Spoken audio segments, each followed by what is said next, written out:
बिस्मिल्लाहिर्रहमानिर्रहीम। सब दोस्तों के बेलियां नूं अस्सलाम वालेकुम। हसबे वाला फिर एक होर जी तुहाडे वास्ते सबक आमोद कहानी लैके हाजिर होए हैं। बगैर तखीर कीते कहानी शुरू कर रहे हैं। कहानी कुछ इस तरह कि एक बादशाह ही बड़ा जालम किस्म का, तो उन्हें कोई 10-12 कुत्ते पाले हैं जिहड़े बड़े खून खार ते यानी एक इशारे ते जिहड़ा ना चीर पार करने वाले जिहड़े हैं कुत्ते। तो उन्होंने तरबीयत कुछ उन्होंने इस तरह की ही बादशाह ने कि जी बादशाह को कोई चीज़ नागवार किसी की गुजरनी उन्हें कुत्तियां के अगे बंदे पाँ छड़ना, कुत्तियां ने मिनटा सकेंडा के काम करके परा मारना। चलो इस तरह होया कुछ इस तरह कि एक मुलाजम ही कोई तकरीबन 10 साल तो जी ना दिन रात उन्हें खिदमत की। तो एक दिन वो कोई माड़ी जी गलती हो गई, बादशाह को आ गया तैश। बादशाह ने हाजिर कर लिया, आख लिया आओ इधर वाए इनू सुटो कुत्ते आगे। वो जो ना मुलाजम वो बड़ा बेचारा रोया पिटिया, लेकिन वो ना सुनी गई। उन्हें फिर खीर बादशाह अगे एक रिक्वेस्ट की, अगे गुजारिश की कि बादशाह सलामत मैं तेरी 10 साल खिदमत की है और कोई कमी नहीं आने दी, तो अगर मेरी आखिरी खास समझ के तो मैनू जो ना एक इजाजत चाहिए। उन्हें आख्या की तेन चाहिए? उन्हें आख्या मैनू सिर्फ 10 दिन की मोहलत दे छड़, 10 दिन तो बाद जो ना तो मैनू जो ना शक कुत्ते अगे सुट छड़ी, कोई मुश्किल नहीं। बादशाह सोची पहला तो पै गया। बाहर उन्हें सोचा कि चलो कोई ये कोई 10 दिन लेट भी हो जाएगा तो गल तो कोई है, कोई भी इन्ना चिर इन्हें मेरी खिदमत की है, कोई गल नहीं। उन्हें आखा उन्हें भाई ये छड़ दो 10 दिन, भाई तेन 10 दिन तो कर ला जो कर ला, लेकिन 10वें तो 11वां दिन नहीं होना, 10वें दिन तेन कुत्ते अगे सुट छड़ना। चलो वो ले इजाजत, वो जो ना वो सीधा पहला गया। वो जो कुत्ते जो पालिया, जो बंदा कुत्ते पालता सी ना, रखवाली वगैरह करता ही, उस बंदे को गया पहला। उन्होंने जाके ना तो उन्हें तरला लिया। उन्हें आया यार तेरी मेहरबानी, मैनू कोई 10 दिन वास्ते जो ना कुत्तियां की जी ना मैनू इन्हों की करन दे, सेवा करन दे। पहला तो ना मनिया, लेकिन इन्हें तरला ता किया तो बड़ा अगे रोया गिड़गिड़ाया। उन्हें आख्या चल कोई गल, लेकिन किसी को पता ना लगे। चलो उन्हें इजाजत ली। उन्हें 10 दिन कुत्तियां की चली ना चंगी, उन्होंने नवाना धवाना खुआना पियाना, ठीक है।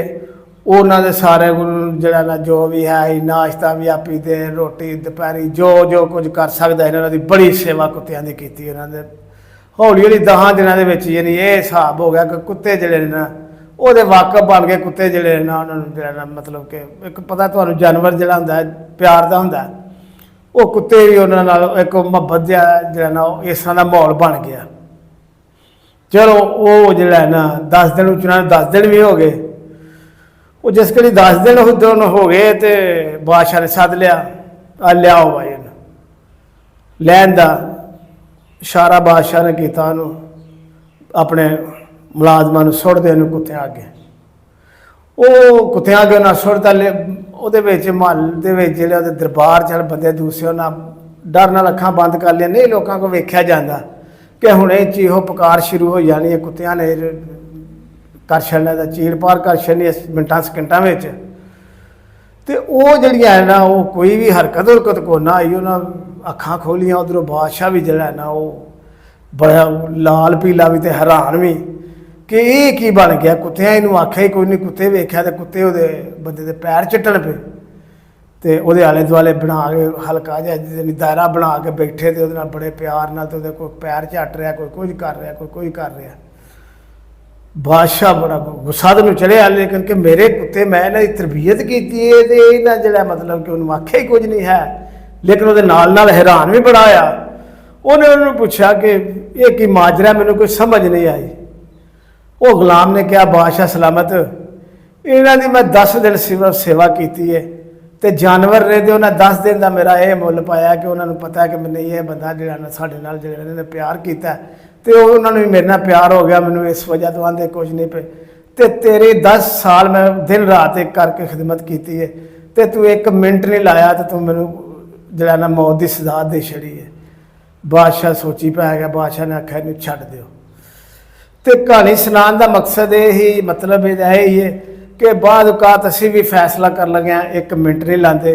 बंदे ने साढ़े 99 छाइयां कीतियां होंदियां ने, लेकिन एक अगर किसी को गलती हो जाती तो यार ਹੈ ਤੇ ਇਨਸਾਨ ਹੀ ਆ ਨਾ, ਹੀ ਉਹਦੀਆਂ ਸਾਰੀਆਂ 99 ਗਲਤੀਆਂ ਜਿਹੜੀਆਂ ਨੇ ਉਹ ਇੱਕ ਪਾਸੇ ਸੁੱਟ ਦਿੰਦੇ ਆ, ਤੇ ਉਹ ਨੇਕੀਆਂ ਜਿਹੜੀਆਂ ਛਾਈਆਂ ਨੇ ਇੱਕ ਪਾਸੇ ਸੁੱਟ ਕੇ ਉਹ ਜਿਹੜੀ ਇੱਕ ਉਹਦੀ ਗਲਤੀ ਹੁੰਦੀ ਹੈ ਨਾ ਉਹਨੂੰ ਅੱਗੇ ਰੱਖ ਤੇ ਮਿੰਟਾਂ ਸਕਿੰਟਾਂ 'ਚ ਫੈਸਲਾ ਕਰਕੇ ਉਹ ਮਾਰਨੇ ਆ ਕਿ ਨਹੀਂ ਯਾਰ ਇਹ ਤੇ ਹੈ ਹੀ ਇੰਝ ਦਾ।